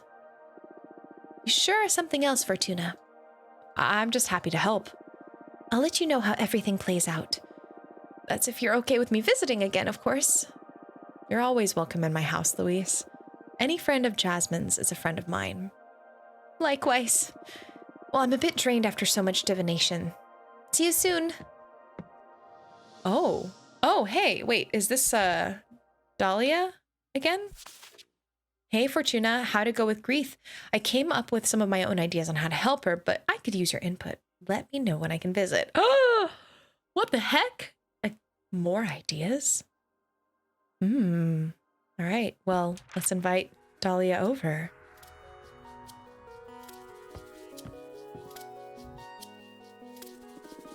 Hey, Forts. Hey, Dahlia. I know it's been 2 centuries, but I still don't like any abbreviations of my name. Ah, shoot, I thought forts would work. We've been through this too many times. I don't like fort, I don't like 40, and I especially don't like tuna. The tuna's so cute. Not funny. Okay. So you found a way to help Greth? Right. I've been researching some exorcism methods, and I found some censored texts. They don't mention behemoths explicitly, but they might be the perfect solution to this case. There's a way to quite literally sever extra-dimensional beings from a witch. Oh yeah? How? With an enchanted blade. I'm gonna forge a demon bone dagger to cut that bastard down. It sounds dangerous. I know my way around knives, trust me. You're right. And you mentioned you need my help with this? That's correct. For the ritual to be the most effective, I need to imbue the dagger with an essence kindred to Greth. I was wondering, since you put her through your wonderful deck, maybe you could point me to the proper energy? But wouldn't you know best? You've known Greth way longer than I have. I know, but I can't wrap my head around her. She's so self-absorbed, always focused on her projects. I realized I can't really tell. You don't need to disclose any sensitive information to me, but I've experienced firsthand how incisive your divination can be. You did read the cards for her, right? Yes. Perfect! Your guess should be better than mine then. What energy should I imbue the dagger with? Individualism? Determination? Truth? Dread? Philosophy or architecture?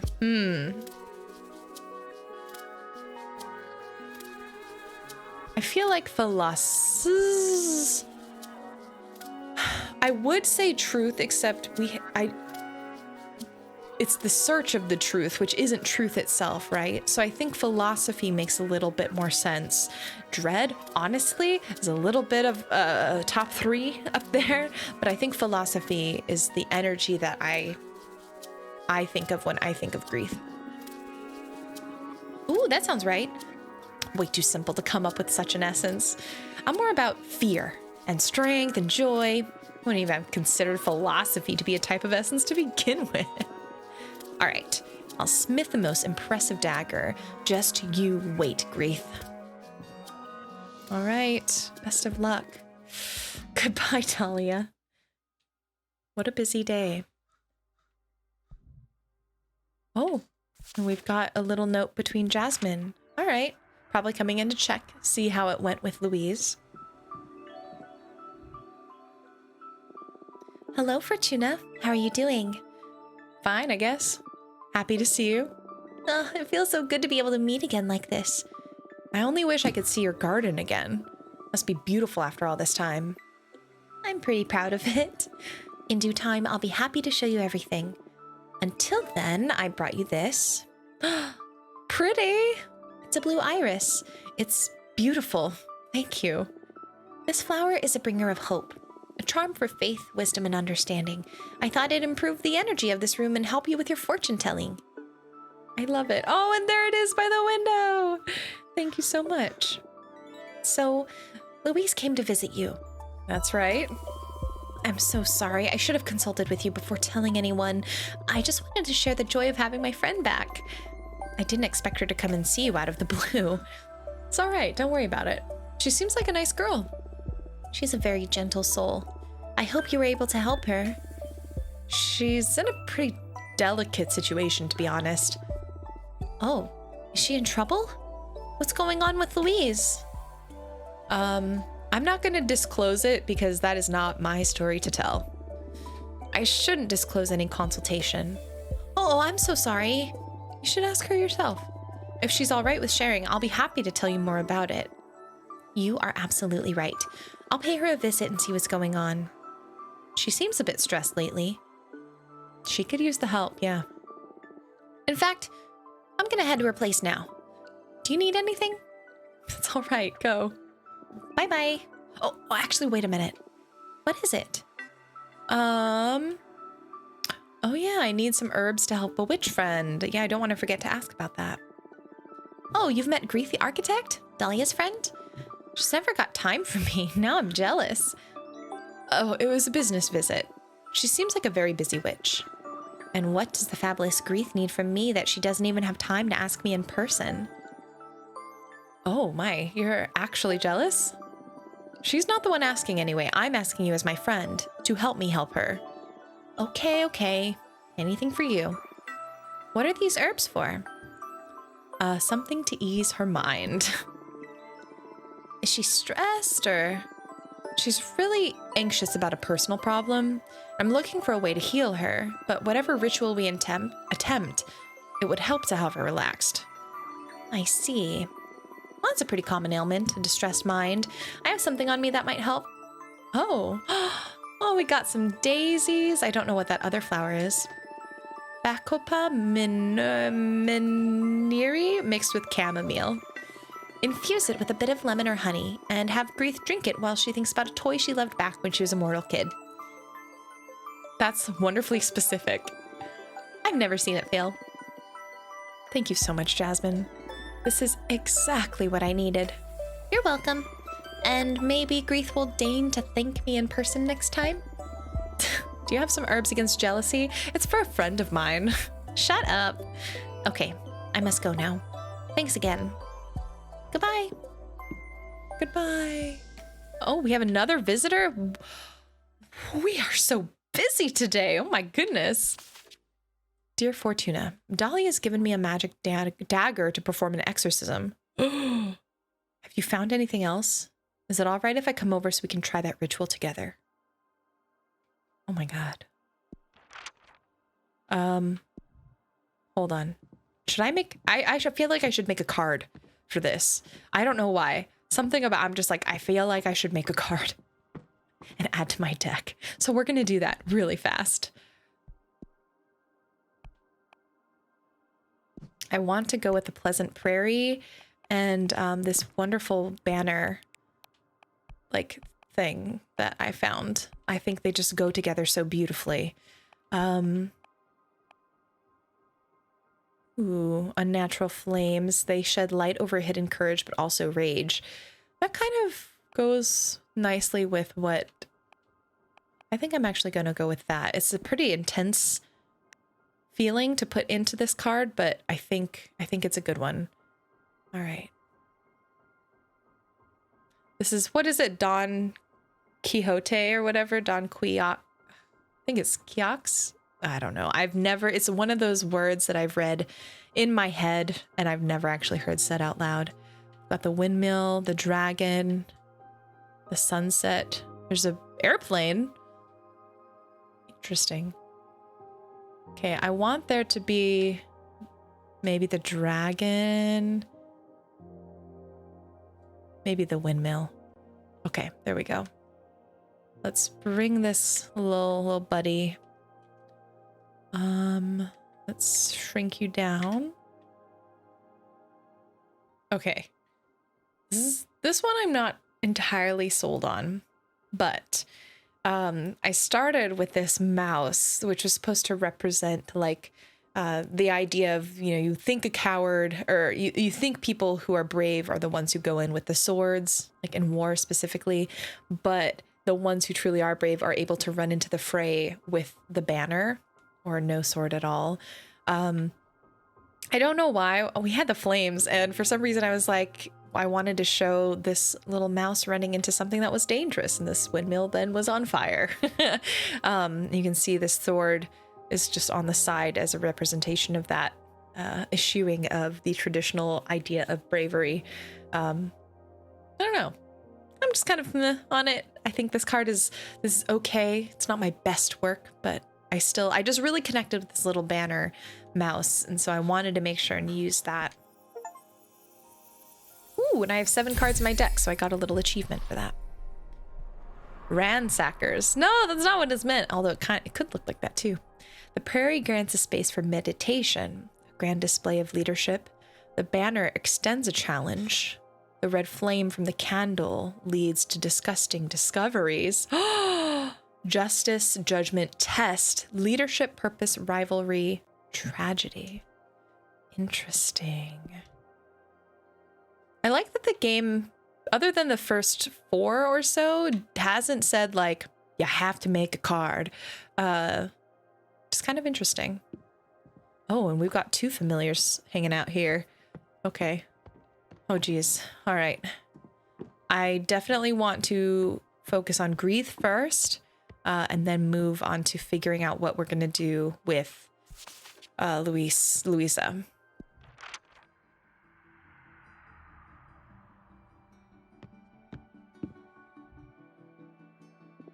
Hey, how are you feeling? Corrupted? The behemoth is beginning to taint my thoughts, and I don't like how powerful it feels. I still want to see this through, or... Of course I want to. I'm way too proud to let this extra-dimensional asshole take all the credit. I feel you. Okay, what did you find? Let's use everything in our arsenal. The ritual will mainly revolve around Dahlia's Demon Bone dagger. It's truly a work of art. Here, look. It's beautiful. And fast. How can Dahlia be so talented? She told me that you helped her create it? I just shared some insight with her. What about? She wanted to know what kind of essence to use to enchant the dagger, to craft a blade that has the highest affinity with you. Okay, cool. So that's why she called this the Philosopher's Edge. I guess I'm more of a philosopher than an architect in the end, huh? You build thought shrines to literally lock yourself up inside to think. That's true. It's so obvious when you look at it from the outside. Maybe I should stop calling myself an architect witch, huh? You literally built... Oh, that was again. I said it again. So first of all, do you mind if I summon a Fate Mancer's disc to check on our chance of success?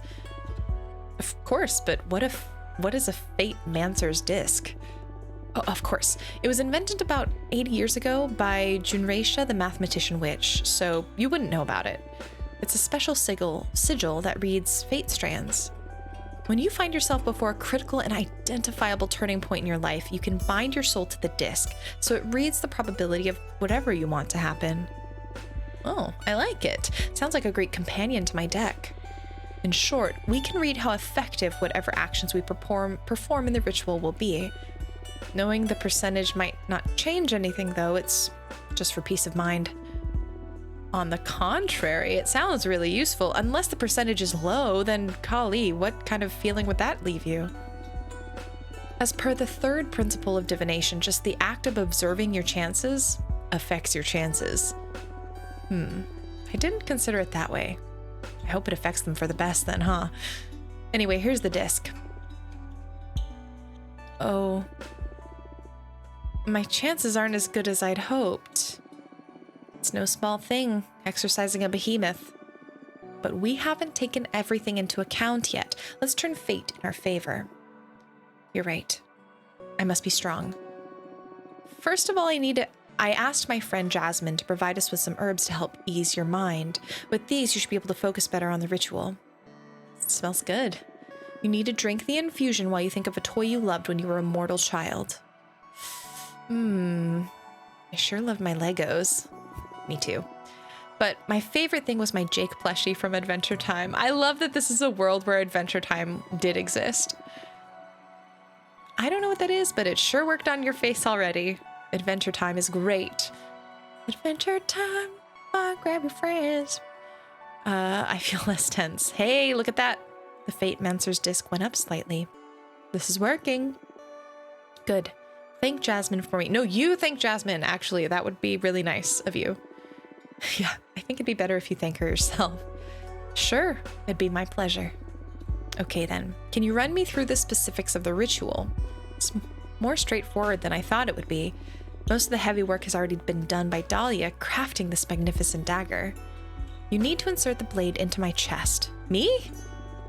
You need to try and leave one side of the blade facing my flesh and the other side facing the behemoth. I've never stabbed anyone in my life. That's reassuring. It's not so much stabbing as precision cooking. You do cook, right? Yeah, I know my way around kitchen knives, but this... I can't do it myself, Fortuna. I believe in you. Why don't we call Dahlia and have her cut you? No, I want you to do it. I feel a special connection to you. Look, the percentage on the disc went up just from me explaining this to you. We're on the right path. Dahlia told me that the ritual will be more effective the stronger our bond is. I pretty much opened up myself to you in a way I haven't for ages. So I believe a shortcut to make our bond more powerful would be if you told me something intimate about yourself. The less people know about it, the better. I know one thing that nobody knows. Tell me something secret about yourself. I summoned a behemoth too. Tried to kill myself numerous times while exiled. I have a sister. I used to own a food truck. No. I've tried to kill myself numerous times while exiled. I can't remember. I feel like I've told at least one person this. And I feel like if I cannot tell someone else with a behemoth this secret, then who else could I tell, right? Now, the key is if I say I have a behemoth, I'm wondering if that impacts the ritual itself, you know? Because if the behemoth right in front of me hears that there's a behemoth that may ruin them, will things go awry?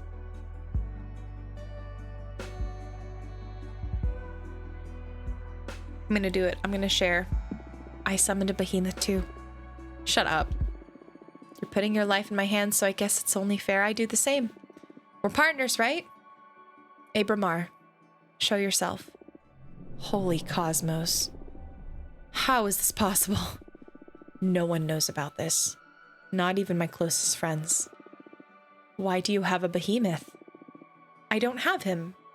We're partners. We're only talking today because I summoned him. I couldn't endure my exile anymore, and I called upon him, and we're working together to regain my freedom.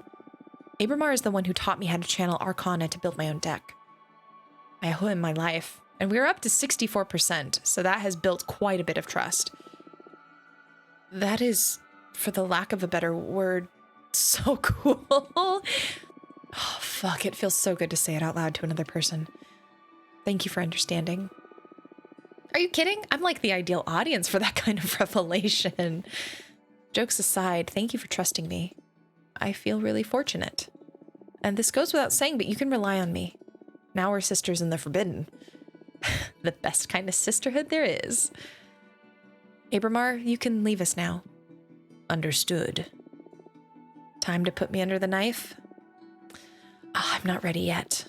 You will never be more ready than now. And I'm ready to accept any consequences. Just let me meditate for a couple of minutes just to gather my focus, okay? 2 whole minutes? That I have, sure. Thank you. Moment of truth. Have you made a decision? Do you want to pay for the behemoth's name? We don't even see how much we have of each. I'm pretty sure we're solid on fire. Air, I think we're a little bit low. 64% isn't bad, but it's not great either. So I'm gonna say yes. We're in this. I trust Abramar. We're gonna see if that bites me in the end. Allow me to absorb your energy then. Ugh. What's this? I don't have enough energy. Don't waste our time. You're better than this. Damn it. I guess I didn't have enough of the yellow. Shoot. You still there? Yes, I'm ready. Sorry, I just needed to collect myself. Now I'm nervous. Ready for some stabbing? Don't say it like that. Sorry, I was just trying to blow off some steam. Our ideas of what constitutes relaxing differ dramatically, Greth. Looks like you're relaxed, though. I guess that's the most important thing here. Okay, I'm gonna insert the dagger now. Are you ready? Do it. It worked! Oh my gosh! They said 60% is passing, and we did it. How do I look? We did it, Greth. Yeah, I know. You're the best, Fortuna. Thank you so much. Whew, I was so nervous. My heart was about to explode. Where's the behemoth now? They escaped. While you were pushing the dagger inside me, we had a very intense discussion that felt like it lasted eons. Finally, they got scared of me. It's like you were fueling me with some energy larger than the universe. Felt so empowering. You are amazing, Fortuna. So happy for you. I'm happy because also that means we didn't have to give up whatever for Abramar.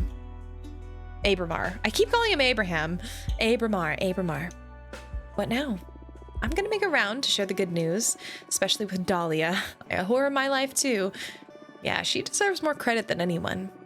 I promise I'll come visit you again soon. I didn't only regain my freedom here, I also gained you. I'm happy I met you too. Okay, take care. See you soon. Goodbye. Oh. All right, well, we've got 7-1. I thought we had enough, but I guess maybe not. Oh, why can't? Looks like we might have a small bug. Game saved 12 minutes ago. No! Oh no. Am I stuck? Oh, there we go. Phew. Okay. It's like 12 minutes is a long time. I wouldn't want to have to redo that. Dear Fortuna, I'd like to visit you once again if that's okay.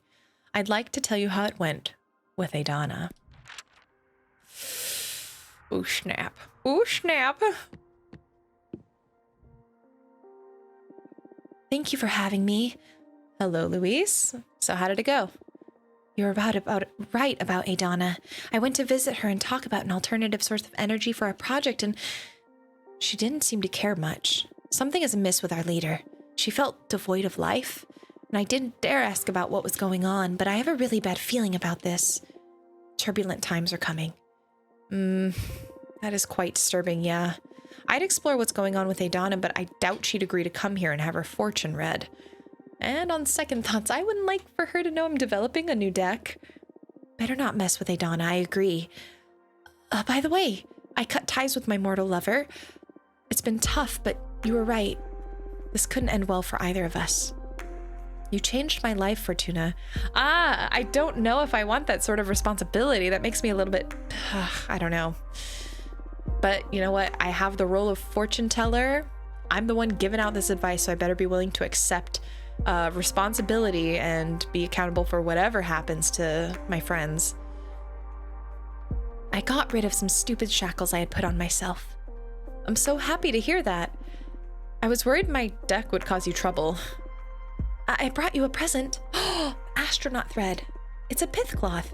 I harvested the thread from a space station. Here. Ooh, I acquired the pith cloth symbol.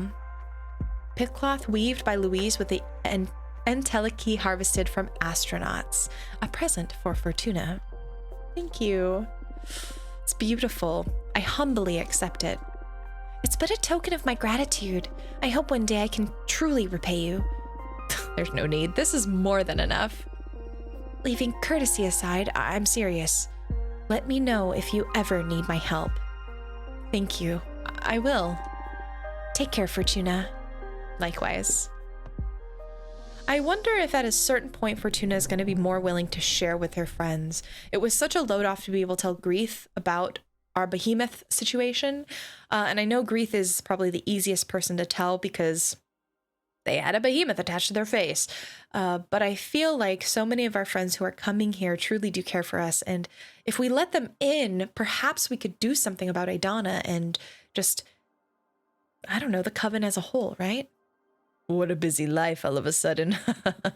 How are you feeling? It feels good. Life is worth living again. Glad to see your mood has improved. So what are your plans now? My biggest concern is still Adana. Sooner or later, she's going to find out about my new deck, and if I want to be free, I need to deal with her at some point. Well, the Cosmic Wheel is already in motion. Look how quickly you've reconnected with the Coven. Just stay alert and seize any opportunity the universe throws at us. How do you do it? Manipulate fate. You tell me. We're not so different. Not really. I mean, I get to read into possible futures, but escaping from Adana's sentence was an impossibility until I summoned you. Are you sure? It was by your will that I appeared. You're the one making the jigsaw fall into place. Are you suggesting that I'm the one that created you? What? Please, witch. I was just trying to encourage you. You owe me a lot and you're paying a high price for all this. Don't forget it. But you summoned me. That speaks volumes about the power of your will. Have more faith in yourself. Even witches need a pep talk every once in a while. Okay, no need to mock me. Look, a falcon has arrived. Oh, could it be from Thea? Possibly. The Arbiter. But I'm going to end the episode here. And we're going to figure out what to do with Adana. And I think perhaps finish the game. I don't know, but I think we'll be in the final act of the game in the next episode. So if you enjoyed this, please do follow the channel. And if you want to join a community of folks thinking and talking about games and connecting them to both what we see happening in the real world, ourselves, and other media, I would encourage you to check out geeksandgrounds.com. This is the monthly game club that I host. It's kind of like a book club, but for video games. Every month we pick a new title, we discuss it, and the hub is a newsletter where, again, you can sign up on the website, and every week I send out a newsletter sharing some of my thoughts, providing questions for you to think about as you play, and additional resources that may be interesting that add a little bit of extra context, spice, and just fun to playing a game. And again, just playing it really thoughtfully and intentionally, and trying to make sure you're getting stuff out of it, you know? So that's it for today. Yeah. So I'll see you all in the next video. Have a wonderful day or night wherever you are, and I hope you find lots of games to enjoy. Bye!